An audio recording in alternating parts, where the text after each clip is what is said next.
ಮುಂಬೈಯಲ್ಲಿ ಸಿಗೋ ವಡಾಪಾವ್ ಮನೆಯಲ್ಲೇ ಈಸಿಯಾಗಿ ಹೇಗೆ ಮಾಡೋದು ಅಂತ ಈ ವಿಡಿಯೋ ನೀವು ಕೊನೆ ತನಕ ನೋಡಿದ್ರೆ ಗೊತ್ತಾಗುತ್ತೆ. ಹಲೋ ಫ್ರೆಂಡ್ಸ್, ವೆಲ್ಕಮ್ ಟು ನಂದಾ ಸವಿರುಚಿ. ಇವತ್ತು ನಾನು ಮುಂಬೈ ವಡಾಪಾವ್ ಮನೆಯಲ್ಲೇ ಹೇಗೆ ಮಾಡೋದು ಅಂತ ಹೇಳ್ತಾ ಇದ್ದೀನಿ. ಅದಕ್ಕಿಂತ ಮೊದಲು ನೀವೇನಾದರೂ ನನ್ನ ಚಾನಲ್ನ ಹೊಸದಾಗಿ ವಿಸಿಟ್ ಮಾಡಿದರೆ ಪ್ಲೀಸ್ ಸಬ್ಸ್ಕ್ರೈಬ್ ಮಾಡಿ. ಇದನ್ನು ಮಾಡೋದಕ್ಕೆ ಏನೇನು ಇಂಗ್ರೀಡಿಯೆಂಟ್ಸ್ ಬೇಕು ನೋಡೋಣ. ಮೊದಲಿಗೆ 4 ಆಲೂಗಡ್ಡೆನ ಬೇಯಿಸಿ ಸಿಪ್ಪೆ ತೆಗೆದು ತೊಗೊಂಡಿದ್ದೀನಿ. ಕುಕ್ಕರಲ್ಲಿ ಆಲೂಗಡ್ಡೆ ಬೇಯಿಸಿದರೆ 4 ವಿಸಿಲ್ ಹಾಕಿಸಿ ಚೆನ್ನಾಗಿ ಬೆಂದಿರುತ್ತೆ. ಆಮೇಲೆ 6ರಿಂದ 7 ಹಸಿಮೆಣಸಿನ್ಕಾಯಿ ಕಟ್ ಮಾಡಿ ತೊಗೊಂಡಿದ್ದೀನಿ, ಮತ್ತು ಬೆಳ್ಳುಳ್ಳಿ ತೊಗೊಂಡಿದ್ದೀನಿ, ಮತ್ತು ಕೊತ್ತಂಬರಿ ಕಟ್ ಮಾಡಿ ತೊಗೊಂಡಿದ್ದೀನಿ. 1 ಕಪ್ ಕಡಲೆ ಹಿಟ್ಟು ತೊಗೊಂಡಿದ್ದೀನಿ, 1 ಟೇಬಲ್ ಸ್ಪೂನ್ ಅಜ್ವೈನ್ ತೊಗೊಂಡಿದ್ದೀನಿ, ಅರ್ಧ ಟೇಬಲ್ ಸ್ಪೂನ್ ಅರಿಶಿನ ಪುಡಿ ತೊಗೊಂಡಿದ್ದೀನಿ, 1/4 ಟೇಬಲ್ ಸ್ಪೂನ್ ಜೀರಿಗೆ, 1/4 ಟೇಬಲ್ ಸ್ಪೂನ್ ಸಾಸಿವೆ ತೊಗೊಂಡಿದ್ದೀನಿ, ಮತ್ತು 2 ಪಾವ್ ತೊಗೊಂಡಿದ್ದೀನಿ, ಮತ್ತು 1 table spoon ginger garlic paste ತೊಗೊಂಡಿದ್ದೀನಿ, ಶುಂಠಿ ಬೆಳ್ಳುಳ್ಳಿ ಪೇಸ್ಟ್. ಅದು ವಿಡಿಯೋ ಮಿಸ್ ಆಗಿದೆ. ಲಾಸ್ಟಲ್ಲಿ ರುಚಿಗೆ ತಕ್ಕಷ್ಟು ಉಪ್ಪು ತೊಗೊಂಡಿದ್ದೀನಿ. ಬನ್ನಿ ಈಗ ಇದನ್ನು ಹೇಗೆ ಮಾಡೋದು ನೋಡೋಣ. ಮೊದಲಿಗೆ ಒಂದು ಮಿಕ್ಸಿ ಜಾರಿಗೆ ಹಸಿಮೆಣಸಿನ್ಕಾಯಿ ಹಾಕ್ತಾಯಿದ್ದೀನಿ, ಬೆಳ್ಳುಳ್ಳಿ ಹಾಕ್ತಾಯಿದ್ದೀನಿ, ತೊಗೊಂಡಿರೋ ಕೊತ್ತಂಬರಿಯಲ್ಲಿ ಕಟ್ ಮಾಡಿರೋದು ಅರ್ಧ ಹಾಕ್ತಾಯಿದ್ದೀನಿ. ಆಮೇಲೆ ಉಪ್ಪು ಸ್ವಲ್ಪ ಹಾಕ್ತಾಯಿದ್ದೀನಿ, ಒಂದು 1/4 ಟೇಬಲ್ ಸ್ಪೂನ್ಗಿಂತ ಸ್ವಲ್ಪ ಕಡಿಮೆ. ಆಮೇಲೆ ಜೀರಿಗೆ ಹಾಕ್ತಾಯಿದ್ದೀನಿ. ಇದನ್ನೆಲ್ಲ ಹಾಕಿ ಚೆನ್ನಾಗಿ ರುಬ್ಕೋಬೇಕು. ನೋಡಿ, ಈ ರೀತಿಯಾಗಿ ತರ್ತರಿಯಾಗಿ ಚೆನ್ನಾಗಿ ರುಬ್ಕೋಬೇಕು. ಆಮೇಲೆ ಬೇಯಿಸಿರೋ ಆಲೂಗಡ್ಡೆನ ಸ್ಮ್ಯಾಶ್ ಮಾಡ್ತಾ ಇದ್ದೀನಿ. ಇದು ಗಂಟು ಇರದೇ ಇರೋ ಥರ ಎಲ್ಲನೂ ಚೆನ್ನಾಗಿ ಸ್ಮ್ಯಾಶ್ ಮಾಡ್ಕೋಬೇಕು. ಆಮೇಲೆ ಒಂದು ಪಾತ್ರೆ ತೊಗೊಂಡಿದ್ದೀನಿ, ಅದನ್ನು ಬಿಸಿ ಮಾಡೋಕ್ಕೆ ಇಟ್ಕೊಂಡು ಅದಕ್ಕೆ ಒಂದು 2 ಟೇಬಲ್ ಸ್ಪೂನ್ ಅಡಿಗೆ ಎಣ್ಣೆ ಹಾಕ್ತಾಯಿದ್ದೀನಿ. ಎಣ್ಣೆ ಬಿಸಿ ಆದಮೇಲೆ ಇದಕ್ಕೆ ಜೀರಿಗೆ ಮತ್ತು ಸಾಸಿವೆ ಹಾಕ್ತಾಯಿದ್ದೀನಿ.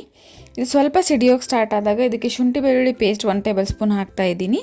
ಇದನ್ನು ಹಸಿ ವಾಸನೆ ಹೋಗೋವರೆಗೂ ಫ್ರೈ ಮಾಡ್ಕೋಬೇಕು. ಆಮೇಲೆ ರುಬ್ಬಿ ತೊಗೊಂಡಿರೋ ಹಸಿ ಖಾರ ಹಾಕ್ತಾಯಿದ್ದೀನಿ. ಇದನ್ನು ಒಂದು 2ರಿಂದ 3 ನಿಮಿಷಗಳ ಕಾಲ ಫ್ರೈ ಮಾಡ್ಕೋಬೇಕು. ಆಮೇಲೆ ಅರ್ಧ ಟೇಬಲ್ ಸ್ಪೂನ್ ಅರಿಶಿನ ಪುಡಿ ಹಾಕ್ತಾಯಿದ್ದೀನಿ. ಇದನ್ನು ಹಾಕಿ ಎಲ್ಲನೂ ಚೆನ್ನಾಗಿ ಮಿಕ್ಸ್ ಮಾಡ್ಕೋಬೇಕು. ಖಾರದ ಜೊತೆ ಎಲ್ಲ ಚೆನ್ನಾಗಿದ್ದು ಮಿಕ್ಸ್ ಆಗಬೇಕು. ಆಮೇಲೆ ರುಚಿಗೆ ತಕ್ಕಷ್ಟು ಉಪ್ಪು ಹಾಕ್ಕೋಬೇಕು. ಉಪ್ಪು ನೋಡ್ಕೊಂಡು ಹಾಕಿ, ಆಗಲೇ ಹಸಿಮೆಣಸಿನ್ಕಾಯಿ ರುಬ್ತಾ ಉಪ್ಪು ಹಾಕಿರ್ತೀವಿ, ನೋಡ್ಕೊಂಡು ಹಾಕಿ. ಉಪ್ಪು ಹಾಕಿದ ಮೇಲೆ ಇದನ್ನು ಚೆನ್ನಾಗಿ ಮಿಕ್ಸ್ ಮಾಡ್ಕೋಬೇಕು. ಆಮೇಲೆ ಸ್ಮ್ಯಾಶ್ ಮಾಡಿರೋ ಆಲೂಗಡ್ಡೆನ ಹಾಕ್ತಾಯಿದ್ದೀನಿ.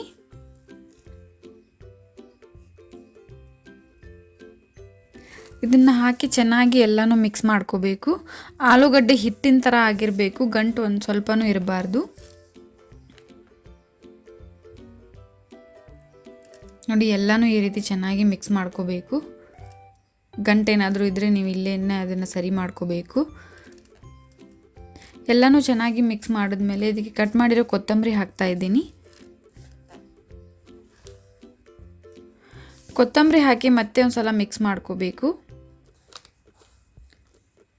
ಮಿಕ್ಸ್ ಮಾಡಿದ್ಮೇಲೆ ಇದನ್ನು ಆರೋದಕ್ಕೆ ಬಿಡ್ತಾ ಇದ್ದೀನಿ ಒಂದು 10 ನಿಮಿಷಗಳ ಕಾಲ. ಅಷ್ಟರಲ್ಲಿ ಇದನ್ನು ಹಿಟ್ಟು ರೆಡಿ ಮಾಡ್ಕೊಳ್ಳೋಣ.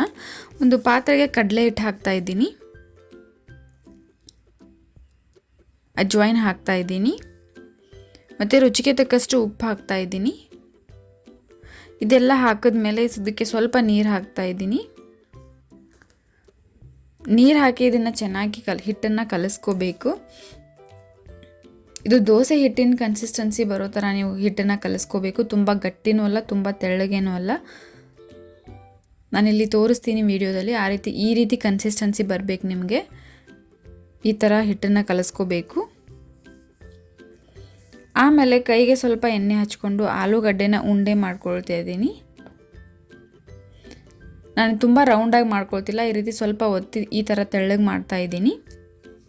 ಮಾಡಿದ್ಮೇಲೆ ಕಲಸಿರೋ ಹಿಟ್ಟಲ್ಲಿ ಅದನ್ನು ಅದ್ತಾ ಇದ್ದೀನಿ. ಚೆನ್ನಾಗಿ ಹಿಟ್ಟೆಲ್ಲ ಸೈಡ್ ಎಲ್ಲ ಕಡೆನೂ ಕೋಟ್ ಆಗಬೇಕು. ಆಮೇಲೆ ಎಣ್ಣೆ ಬಿಸಿ ಮಾಡೋಕ್ಕೆ ಇಟ್ಕೊಂಡಿದ್ದೀನಿ ಫ್ರೈ ಮಾಡೋದಕ್ಕೆ. ಇದು ಮೀಡಿಯಮ್ ಫ್ಲೇಮಲ್ಲಿ ಫ್ರೈ ಮಾಡ್ಕೋಬೇಕು. ಎಲ್ಲನೂ ಇದೇ ರೀತಿ ನಾನು ಹಾಕ್ಕೊಳ್ತಾ ಇದ್ದೀನಿ.